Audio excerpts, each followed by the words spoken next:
Well, there was plenty of drama across the weekend. We saw something we've never seen on a footy field before. A thrilling Dreamtime finish. A few big clubs got toppled, plus we'll dissect a big MCG clash between two arch rivals yesterday. All that and more coming your way. This is Access All Areas thanks to Crypto.com. Stringer on the left. Durham gets in the front spot. Your free kick for an interchange breach, and it's a 50-metre penalty, okay?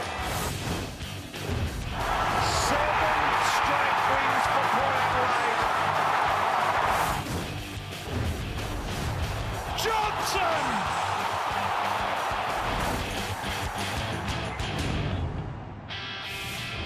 Happy Monday. Great to have your company. Damian Barrett and Matthew Lloyd are with me. Welcome, gents. Thanks, Matt.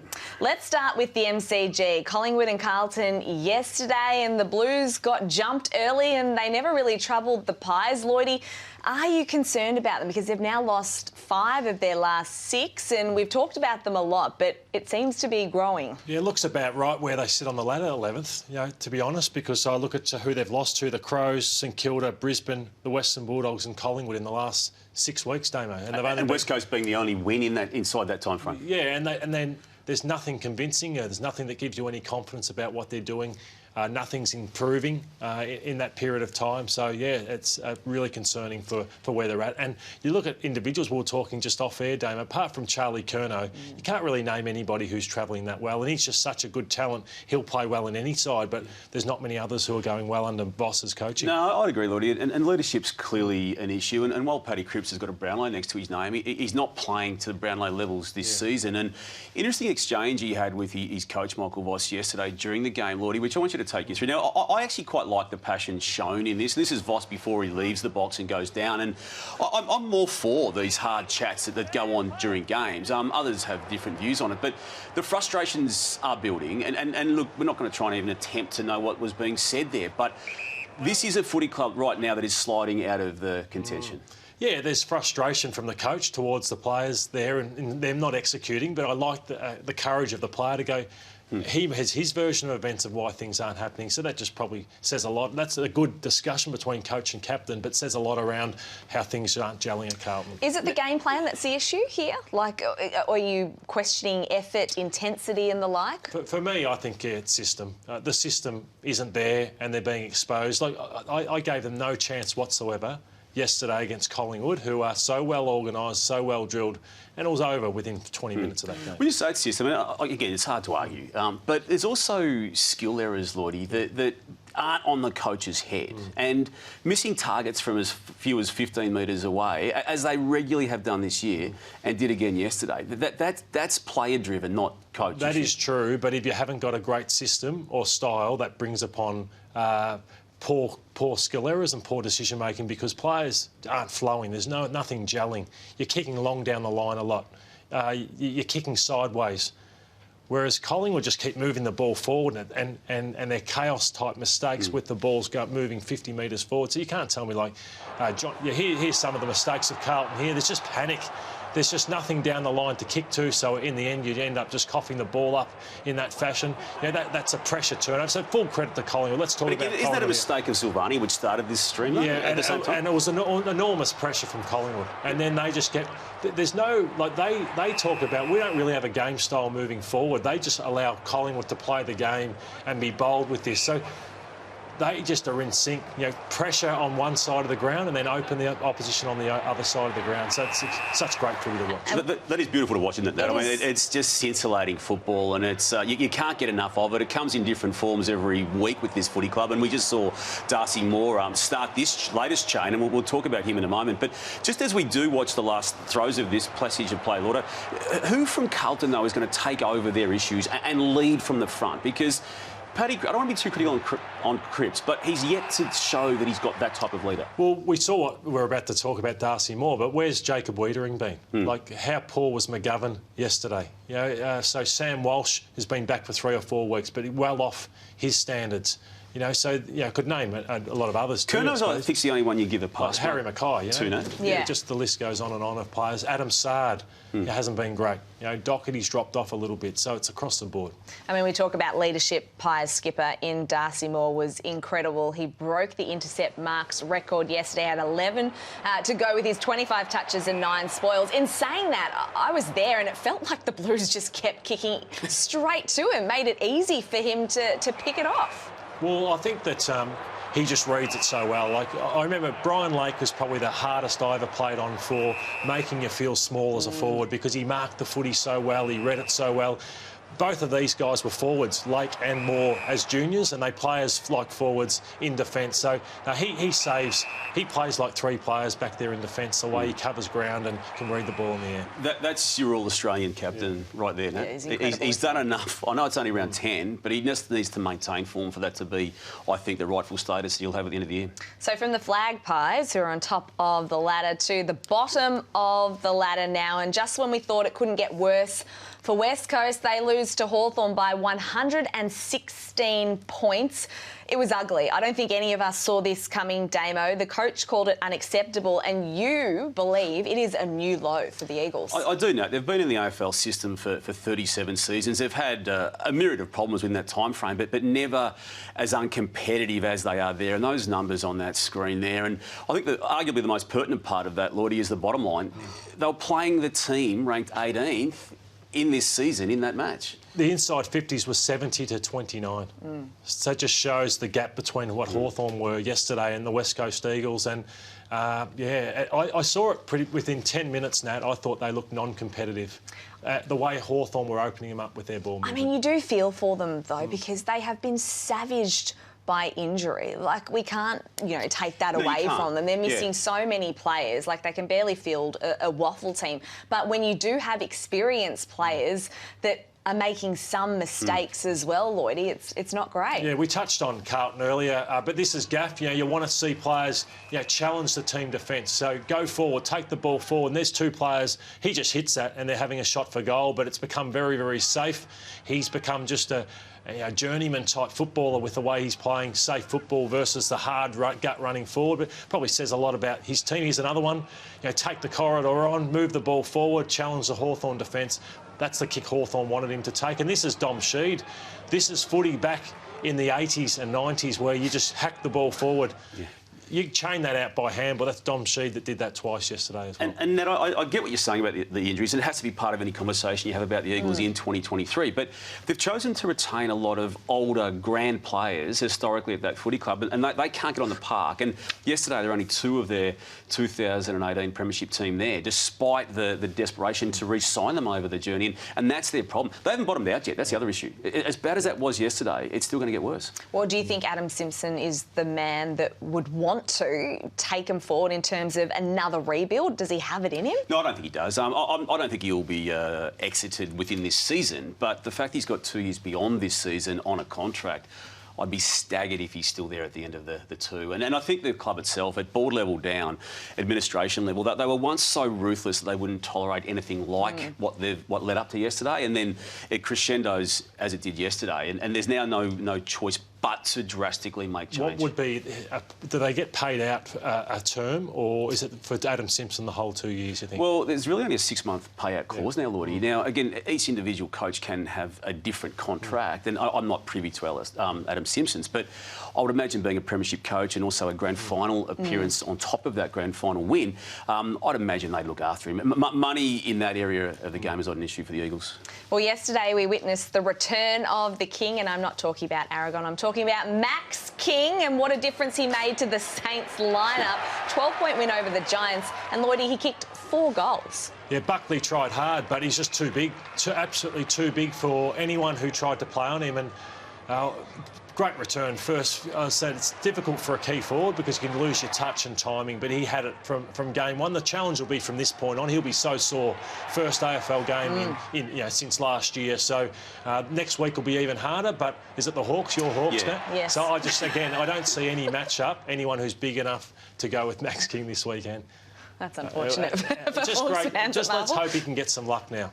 Now, there was actually a 50-metre penalty in this game. It happened late and it pretty much killed any chance that the Giants had of winning this game or coming back into this game. It was Xavier O'Halloran who was actually the player on the mark. I want you to take a listen at this. Good hands from Webster there. He was under some heat in his return game. Back 2 metres. Third game of the year for Jimmy. And 50.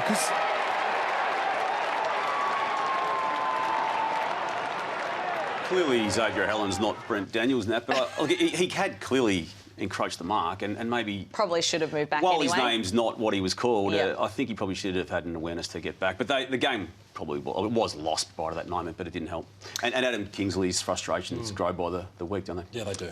Well, the biggest talking point on the weekend was, of course, what happened on Saturday at Marvel Stadium, North Melbourne's interchange infringement. Damo, we've talked at length about this across the weekend, but just take me through exactly what happened. Yeah, well, OK, well, just before we watch what unfolded, Nat, we'll fast forward it through. They're the two players leaving the ground, Phillips and Shields, and that puts them over the 75 cap. It goes from 74 to 76. Now, the play we're showing here, and fast-forwarding it, doesn't move from the position of the ground, roughly speaking. It ends up in the forward line of the Sydney Swans, where it was when the infringement took place. Now, the AFL can't stop the game until that natural stop, and as such, it's now being conversed and relayed, and this is as it happens, and you can see the frantic ways of both clubs as they realise what has happened, and particularly Dane Rampy, who comes off the dugout part of the Swans bench and just reminds them that is a free kick. So, look, 100% fully, totally on North Melbourne's head, this infringement. It's that they are the only people to blame out of all this. And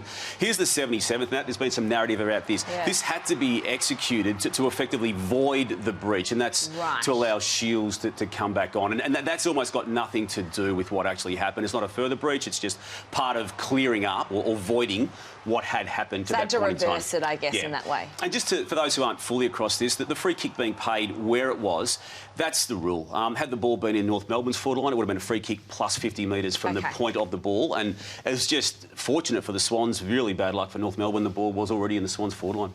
All right, let's take you back to Dreamtime at the G now. Saturday night, what a game it was, because the Bombers hadn't beaten the Tigers since round 11, 2014. Lloydie, take me through this final play. Well, 90 seconds to go. What a tackle that was from Zach Merritt, not allowing for Richmond to drive in. Some would say, should Jack keep it in tighter? Or not, but he's hacked it forward, which I can understand. But this was all chips in play, where Redmond had come off the bench, went to the open side, took the risk. The ball goes inside forward 50. It's a broken tackle from Broad. Ball went inside, and it's just chaos here. The Bombers are just scrambling. Richmond are scrambling. This is a bad moment by Mansell. That had to come to ground. Excellent for Heppel. Yeah, well done by Dyson Heppel. He had some big moments. Didn't panic again, dropped it in short. So they've trained for this, and they executed it really well. The ball, could have gone to the top of the square. That's probably what I'd go for. But Draper gets it to ground, and Stringer, this is Lee Tudor moments to Gary Ablett in, what was that, 1996, Damo? 1994, that one. That was. Yeah. And Durham, he had a big game, 8 disposals, 2 goals in that last quarter, and a famous win for a club who's been close in the last month against top opposition.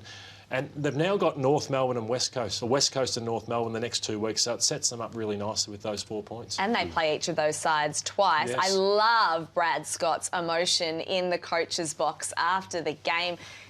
We haven't seen a lot of this kind of emotion from him so far in the Bombers' colours. You don't see that from Brad Scott, full stop. So that, at the moment, got him. But look, he's held that team together really well, hasn't he? The Collingwood loss was a good result. Geelong, Port Adelaide and Brisbane Lions before the win. It just franks, I think, the previous month, even though they all were losses, that they're absolutely on the right track. Yeah, they're playing some fantastic football. And they've come a long way in such a short period of time under Brad Scott. Just back on that kick from Sam Durham, because a lot of people would look at that and go, yeah, how do you miss that? You can't. But the psychology behind it, because if you go back to his debut game against North Melbourne, it was round 18, 2021. He had a shot from exactly the same spot. And he actually told Channel 7 after the game, this is the moment he thought of when he was actually lining up for goal during the Dreamtime game, and here he hits the post.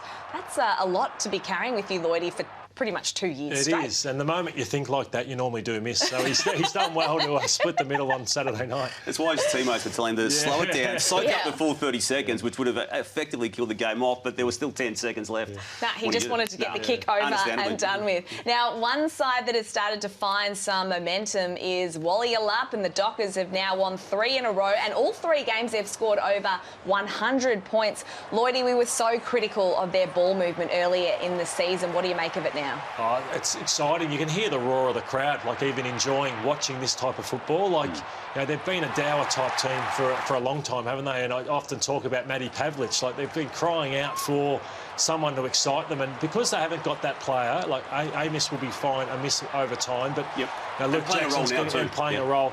I think they need to move the ball fast for the likes of Frederick and Walters, and Schultz, who are their best 3 forwards, who are smalls, Damo. And full credit to Justin Longmuir, Lloydie, because you're right. I mean, the first weeks of this year, Nat, on this show, we were very critical, but they had the courage to change it up, and it didn't work the first or even the second game they tried it, but they've now stuck with it, and they're reaping the rewards now, because the wins prior to this game were against Hawthorn and Sydney. Both clubs have got their contextual issues this year.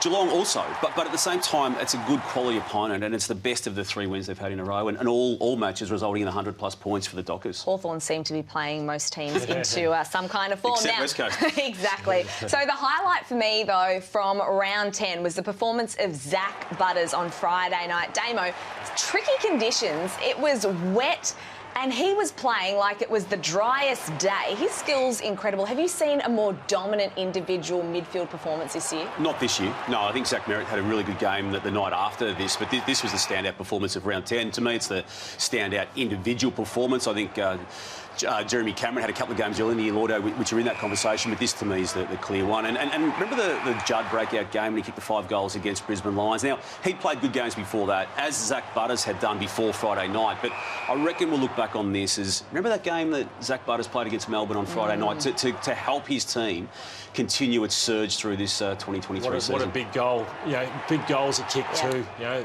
this one was huge. They were in all sorts of trouble. Melbourne had kicked 7 goals in the 3rd quarter.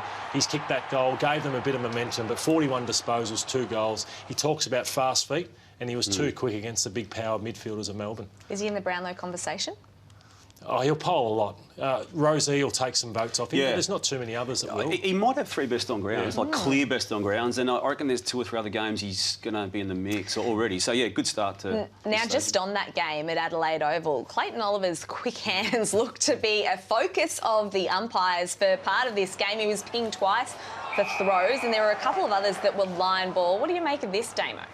Well, it's Western Bulldog style, the way he's disposing of it in 2016, I'm referring to now, little bits of this year. But look, we're going to look back at some of these moments, and they're hard for the umpires to pick, Lordy, isn't it? I mean, I've got no doubt he's got really quick hands, but I've also got no doubt there were times he didn't dispose of it properly. Now, which of those moments, I'll let you take your pick on that, but that's pretty dodgy, isn't it? Yeah, it's why he's so good. These champion players push the boundaries, in a sense, and they train for this, but...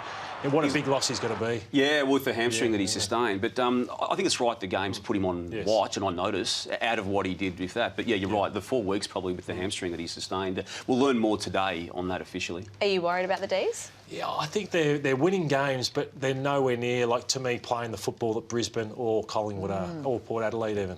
Interesting. All right, it is time now for Quick Gives. And, Lloydie, we start with you.